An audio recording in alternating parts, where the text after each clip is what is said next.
বাংলাদেশে তাহসেন নামে একজন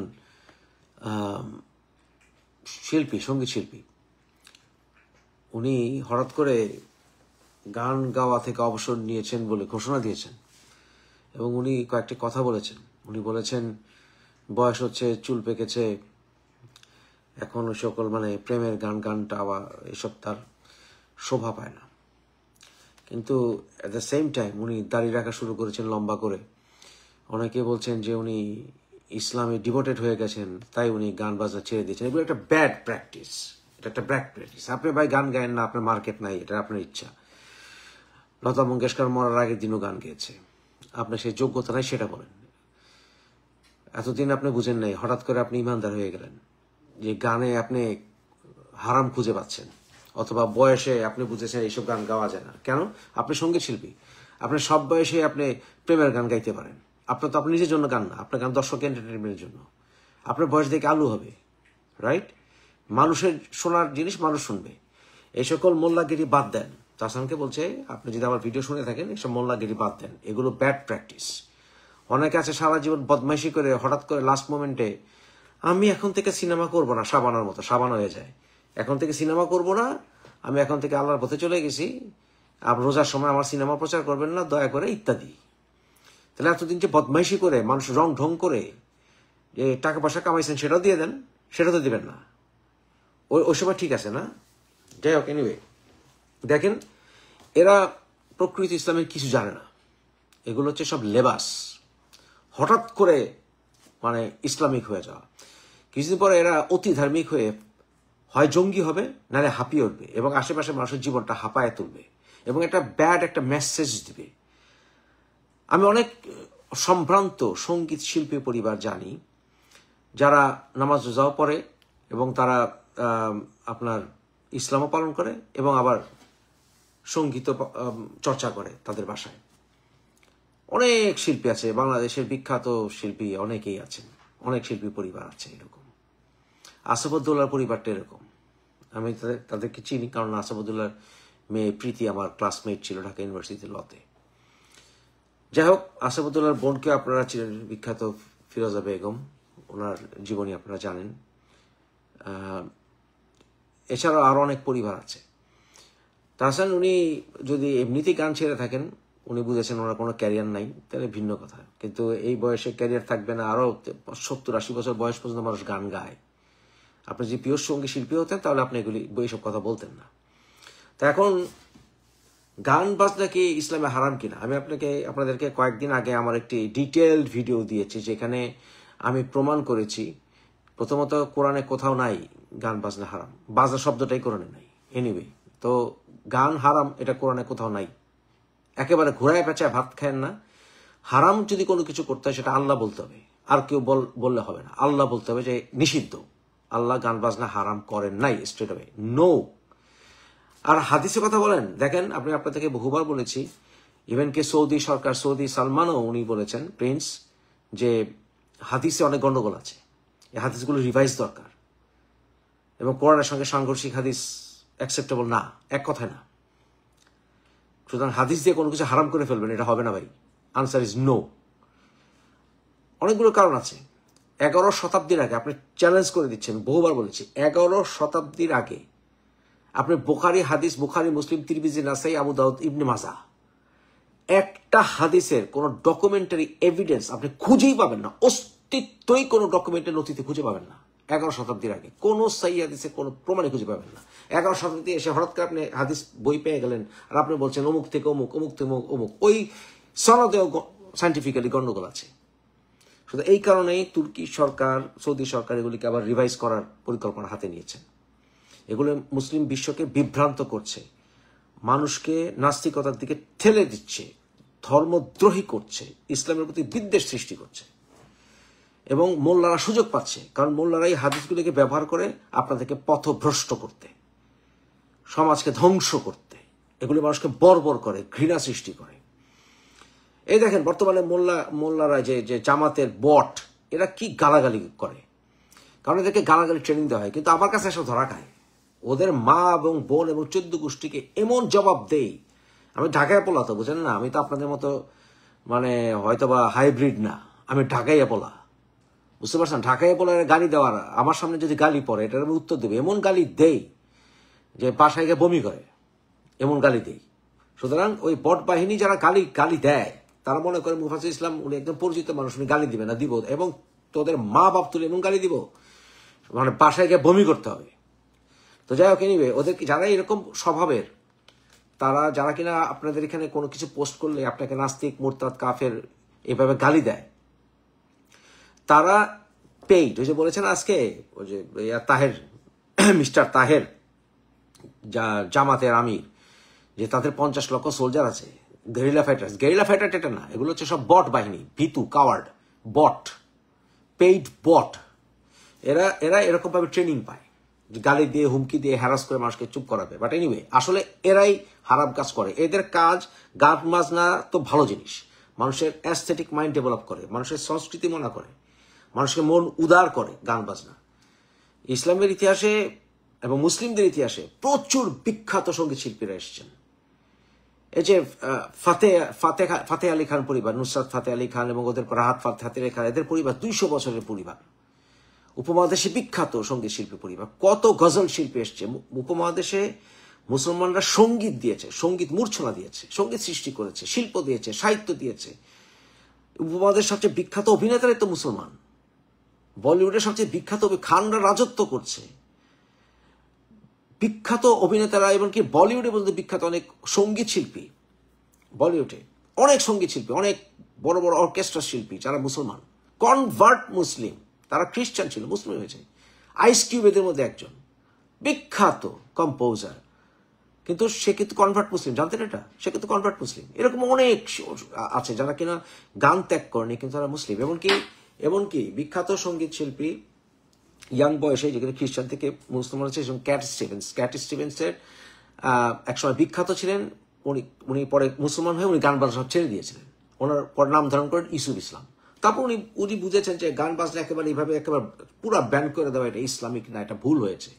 কে? ক্যাট স্টিভেন্স, বর্তমান নাম ইউসুফ ইসলাম। তারপর উনি মাইল্ড মিউজিক শুরু করেছেন। কথাটা হচ্ছে আপনি মিউজিকের ভাষা কি শব্দ ব্যবহার করে আপনি মিউজিক তৈরি করছেন, রচনা করছেন, এটা হচ্ছে মেইন বিষয়।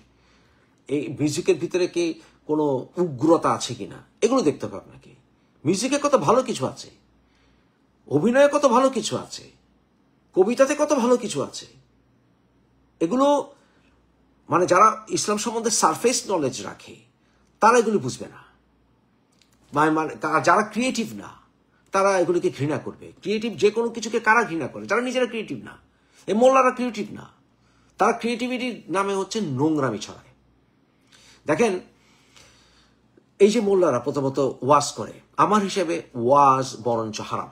বাংলাদেশের প্রেক্ষিতে কিস্সা কাহিনী, নোংরামি, বদমাইশি, মঞ্চে বসে হিংসা, অন্য ধর্মের মানুষকে ছোট করা, রাজনৈতিক বক্তব্যের নামে বিকৃত ইসলামী রাজনৈতিক জঙ্গিবাদ ছড়ানো এবং এক মোল্লা আরেক মোল্লাকে কাফের ফতোয়া দেওয়া, ওখানে বসে রঙ্গ তামাশা করা, এগুলো কি হারাম না? অবশ্যই এগুলো হারাম। এগুলো একটা ডাইরেক্ট হারাম ইসলামে, কোরআন দিয়ে হারাম। এগুলো কোরআন দিয়ে হারাম। বিশ্বাস হয় না? আমি কিছু নোট করে রেখেছি, ওখান থেকে আপনাদেরকে পড়ে শোনাচ্ছি। আচ্ছা, সূরা আল ইসরা 17 নম্বর সূরা 26 থেকে 27 এবং সূরা আল আনামের 6 নম্বর সূরার 141 নম্বর। দরকার কলম কাগজ নেন। মৌলবীরা কোনো মৌলবী যদি আমার কথা ভুল প্রমাণ করতে পারে, নিয়ে এসেন দৈরা, আমার ডরা এগুলি সব। এখানে আল্লাহ স্পষ্ট বলেছেন যে অপচয় করা হারাম। কি অপচয় করবে? আপনি টাকা দিয়ে কিনলেন একটা ফালতু জিনিস, আপনাকে অ্যাডভার্টাইজমেন্ট গুলো আসেন, ওয়াজে যান, প্রত্যেকটা ওয়াজ হচ্ছে একটা ব্যবসা। এগুলো একটা ব্যবসা, ওরা কন্ট্রাক্ট করে যায়, ব্যবসা এগুলো। আবার আব্বাসি একটা আছে, ওই আব্বাসি বলে যে আমি কোনো আগে থেকে এগ্রিমেন্ট করি না, তোমার 1 টাকা দিলে তুমি কি ওয়াজ করবা, তাই না? হেলিকপ্টার ওস্তাদ। এখন এইগুলির জন্য টাকা খরচ করা হচ্ছে হারাম। এগুলো ইসলামিক স্কলার না, আপনাদের নাম দিয়েছেন এগুলো আলেম। এগুলো আলেম না, এগুলো হচ্ছে আলেম নামের জালেম। এগুলো ওই আপনার খ্রিস্টান, ইহুদি, ওই ব্রিটিশদের রেখে যাওয়া, এগুলো হচ্ছে জারদ সন্তান।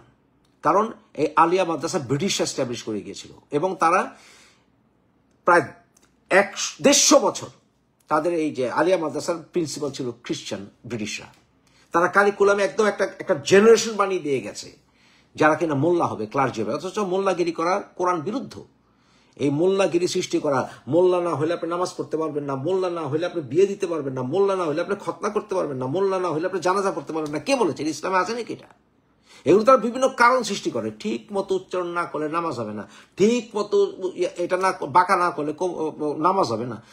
এগুলো হচ্ছে সব ফালতু যুক্তি তৈরি করা। এরা কোরআনের কিছু বুঝে না, হাদিস এগুলো বুঝে না, এরা আরবিও জানে না। এদের আরবি নলেজ হচ্ছে সারফেস নলেজ।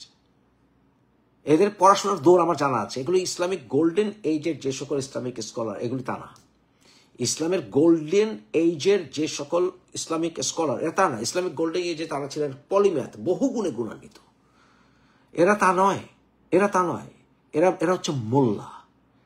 মানে ইউরোপিয়ানরা শত শত বছর তাদের ওই মানে পুরোহিত দিয়ে তারা সাফার করেছে। শেষ পর্যন্ত বলশেভিক রেভলিউশন থেকে শুরু করে ফ্রেঞ্চ রেভলিউশন, বিভিন্ন রেভলিউশনে এরা মোল্লা, ওদের যে মোল্লায় ওই সকল পুরোহিতদের উপরে তারা চড়াও হয়ে ওদেরকে খতম করেছে। এরা একজন রাসপুটিন ছিল রাশিয়ান জারের, মানে একটা প্রিস্ট।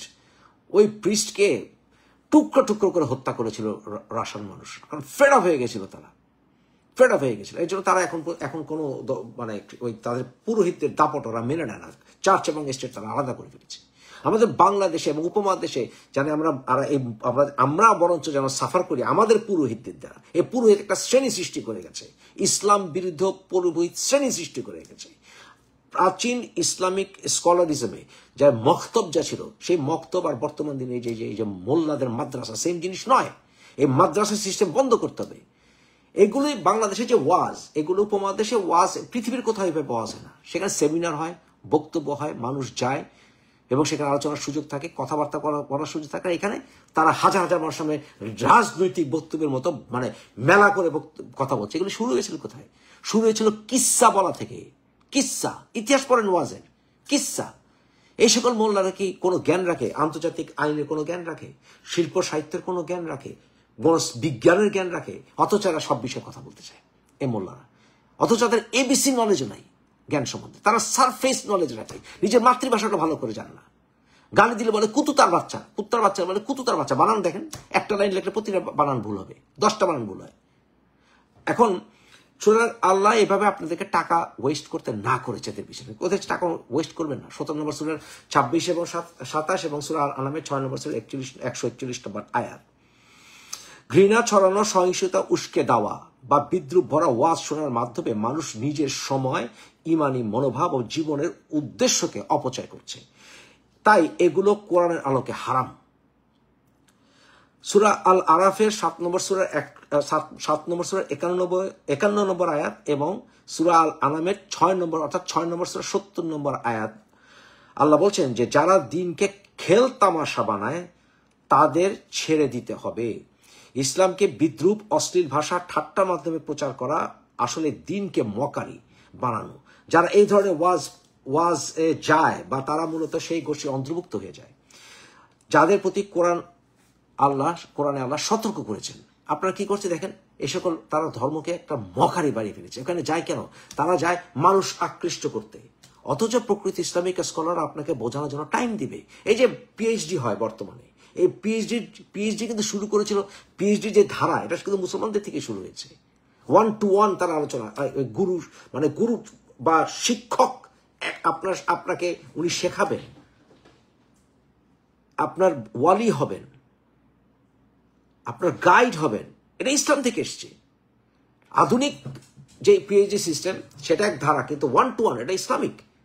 এবং এটা আমরা এই যে মোল্লাদের কাছে যে হাজার হাজার কত বড় ওয়াজ, কত মানুষ আপনার ভাইরাল ভিডিও শুনেছে, কত মানুষকে আপনি বয়ান করেছেন, 1 কোটি 10 কোটি, কিন্তু আপনি কোনো আলোচনা করতে পারেন না, তাকে কোনো প্রশ্ন করতে পারেন না। প্রশ্ন করে ধমক খান।